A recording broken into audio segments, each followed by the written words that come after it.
നമസ്കാരം. 16ാം നിയമസഭയുടെ സമ്മേളനം ഡെപ്യൂട്ടി സ്പീക്കർ തെരഞ്ഞെടുപ്പിന് തൊട്ടുപിന്നാലെ ഭരണപ്രതിപക്ഷ അംഗങ്ങളുടെ കടുത്ത വാക്പോരുകളാൽ പ്രക്ഷുബ്ധമായി.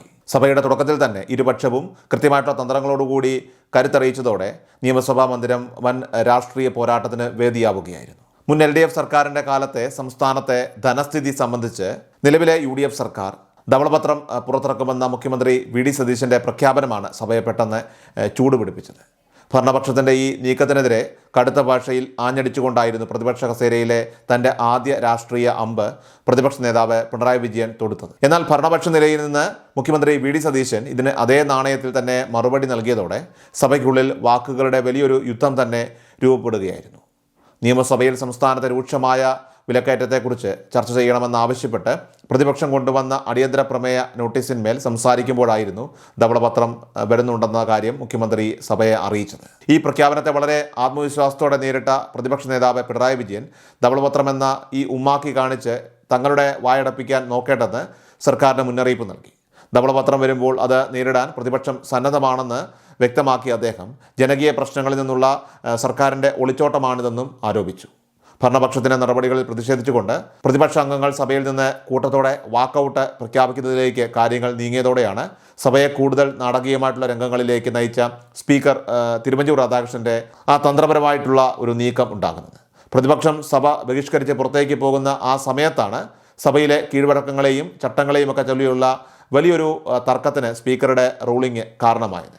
സഭയിലെ പൊതുവായിട്ടുള്ള കീഴ്വഴക്കം അനുസരിച്ച് അടിയന്തര പ്രമേയ നോട്ടീസിൽ ഒപ്പുവെച്ചിട്ടുള്ള പ്രതിപക്ഷ മുന്നണിയിലെ നിർദ്ദിഷ്ട കക്ഷിയിലെ അംഗത്തിനാണ് വാക്കൗട്ട് പ്രസംഗം നടത്താനായിട്ട് ഔദ്യോഗികമായിട്ട് അനുവാദമുള്ളത്. നിലവിലെ സഭാഘടന അനുസരിച്ച് പ്രതിപക്ഷ നിരയിൽ CPM, CPI എന്നിവ കഴിഞ്ഞാൽ അംഗബലത്തിൽ 3 പേരുള്ള BJPക്കാണ് അടുത്ത ഇരിപ്പിടമുള്ളത്. എന്നാൽ നിലവിലെ അടിയന്തര പ്രമേയ നോട്ടീസിൽ ഒപ്പുവെച്ച LDF ഘടകകക്ഷിയായിട്ടുള്ള RJDക്ക് സഭയിൽ ഒരു MLA മാത്രമാണ് ഉള്ളത് എന്നതിനാൽ തന്നെ അവർ നിരയിൽ വളരെ പിന്നിലാണ്. സ്വാഭാവികമായിട്ടും ചട്ടപ്രകാരം RJD MLA ആയിട്ടുള്ള പ്രവീണാണ് വാക്കൗട്ട് പ്രസംഗം നടത്തേണ്ടിയിരുന്നത്. എങ്കിലും BJPയുടെ നിയമസഭാ കക്ഷി നേതാവ് BB ഗോപകുമാർ പെട്ടെന്ന് എഴുന്നേറ്റ് സംസാരിക്കാൻ ആരംഭിക്കുകയായിരുന്നു. സഭയിലെ പുതിയ അംഗമായതുകൊണ്ടും നിയമസഭാ നടപടികളെക്കുറിച്ച് കൃത്യമായിട്ടുള്ള മുൻപരിചയം ഇല്ലാത്തതുകൊണ്ടും BB ഗോപകുമാർ സംസാരിച്ചു തുടങ്ങിയപ്പോൾ അദ്ദേഹത്തെ തടയാനായിട്ട് സ്പീക്കർ തിരുവഞ്ചൂർ രാധാകൃഷ്ണൻ തയ്യാറായില്ല. ഇതാണ് പ്രതിപക്ഷ നിരയെ ഒട്ടും പ്രതീക്ഷിക്കാത്ത രീതിയിൽ പ്രകോപിപ്പിച്ചത്. തങ്ങളുടെ വാക്കൗട്ട് പ്രസംഗത്തിനുള്ള അവസരം ചട്ടവിരുദ്ധമായിട്ട് മറ്റൊരു കക്ഷിക്ക് നൽകിയെന്നാരോപിച്ച് സഭ വിട്ടിറങ്ങിപ്പോയ പ്രതിപക്ഷം കടുത്ത മുദ്രാവാക്യങ്ങളുമായിട്ട് അലറി വിളിച്ചുകൊണ്ട് സഭയ്ക്കുള്ളിലേക്ക് തന്നെ തിരികെ പ്രവേശിക്കുകയായിരുന്നു. സ്പീക്കറുടെ നടപടി സഭയുടെ പാരമ്പര്യ ലംഘനമാണെന്നും ഇത് അംഗീകരിക്കാൻ കഴിയില്ലെന്നും പ്രതിപക്ഷാംഗങ്ങൾ ഒരേ സ്വരത്തിൽ വിളിച്ചു പറഞ്ഞു. എന്നാൽ പ്രതിപക്ഷത്തിൻ്റെ ഭാഗത്തുനിന്നുണ്ടായ ഈ പെട്ടെന്നുള്ള വലിയ പ്രതിഷേധത്തെയും ബഹളങ്ങളെയും ഒക്കെ തന്നെ വളരെ ശാന്തവും ധീരവുമായിട്ടുള്ള നിലപാടുകളിലൂടെയാണ് സ്പീക്കർ സഭയിൽ നേരിട്ടത് തന്നെ. തൻ്റെ നടപടിയെ ചോദ്യം ചെയ്ത പ്രതിപക്ഷ നേതാവ് പിണറായി വിജയന് തക്കതായിട്ടുള്ള മറുപടി സഭയിൽ വെച്ച് തന്നെ സ്പീക്കർ തിരുവഞ്ചൂർ രാധാകൃഷ്ണൻ നൽകുകയുണ്ടായി. സഭയിലെ ചട്ടങ്ങൾക്കപ്പുറം ഒരു പുതിയ അംഗത്തോട് കാണിച്ച ഉദാരമനസ്കത മാത്രമാണിതെന്നും സഭയുടെ തുടക്കത്തിൽ തന്നെ അംഗങ്ങൾ തമ്മിൽ തല്ലേണ്ടതില്ലെന്ന കരുതലാണ് തനിക്കുണ്ടായിരുന്നതെന്നും സ്പീക്കർ വ്യക്തമാക്കി. തുടർന്ന് വാക്കൗട്ട് പ്രസംഗത്തിനായിട്ട് RJD അംഗം പ്രവീണിന് സ്പീക്കർ മൈക്ക് അനുവദിച്ചെങ്കിലും പ്രതിപക്ഷം തർക്കം തുടരുകയായിരുന്നു. ഈ സമയത്ത് ഇടപെട്ട പ്രതിപക്ഷ നേതാവ് പിണറായി വിജയൻ സ്പീക്കറുടെ ഉദാരമനസ്കതയെ മാനിക്കുന്നുവെങ്കിലും സഭയുടെ ദീർഘകാല പാരമ്പര്യവും ചട്ടങ്ങളും പൂർണ്ണമായിട്ടും ലംഘിച്ചുകൊണ്ടുള്ള ഒരു വ്യതിയാനമാണ് ഇവിടെ സംഭവിച്ചതെന്ന് ചൂണ്ടിക്കാണിച്ചു. പുതിയ അംഗത്തിന് സംസാരിക്കാൻ താല്പര്യമുണ്ടായിരുന്നുവെങ്കിൽ വാക്കൗട്ട് പ്രസംഗത്തിന് ശേഷം സ്പീക്കറുടെ പ്രത്യേക അധികാരം ഡിസ്ക്രിഷണറി പവർ ഉപയോഗിച്ചുകൊണ്ട് സമയം നൽകാമായിരുന്നുവെന്നും ചട്ടലംഘനം നടത്തി ഇത് ഒരു തെറ്റായ കീഴ്വഴക്കമാക്കരുതെന്നും അദ്ദേഹം കൂട്ടിച്ചേർത്തു.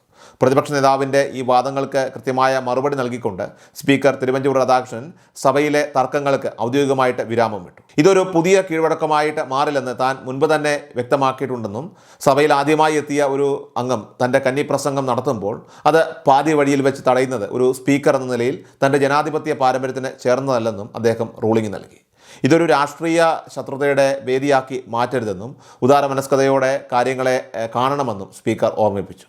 ആ പ്രശ്നം അവിടെ അവസാനിച്ചതായിട്ട് പ്രഖ്യാപിച്ച സ്പീക്കർ തുടർന്ന് വാക്കൗട്ട് പ്രസംഗത്തിനായിട്ട് പ്രവീണിനെ ക്ഷണിക്കുകയും സഭയിലെ വിലപ്പെട്ട സമയം കണക്കിലെടുത്ത് പ്രസംഗം ചുരുങ്ങിയ സമയം കൊണ്ട് പരിമിതപ്പെടുത്തി അവസാനിപ്പിക്കാനായിട്ട് നിർദ്ദേശിക്കുകയും ചെയ്തതോടെയാണ് സഭ വീണ്ടും സാധാരണ നിലയിലേക്ക് മടങ്ങിയത്.